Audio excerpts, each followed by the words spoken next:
यहाँ बसेर कुरा गर्दै गर्दा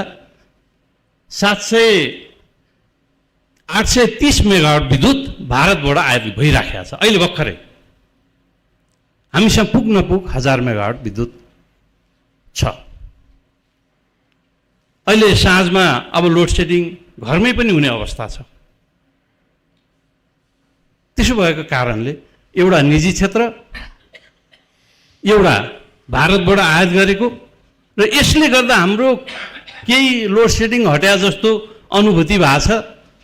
त्यस कारणले उज्यालोको नायक भने उहाँ होइन है।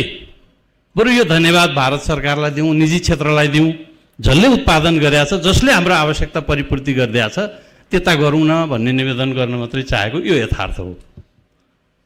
बत्ती पुगेको छैन, लोड सेडिङ छ, हिजो पनि थियो, आज पनि छ। हामीले लोड सेडिङ छैन भनेर घोषणा गर्दै गर्दा पनि लोड सेडिङ थियो, छ, म दाबीका साथ भन्न सक्छु।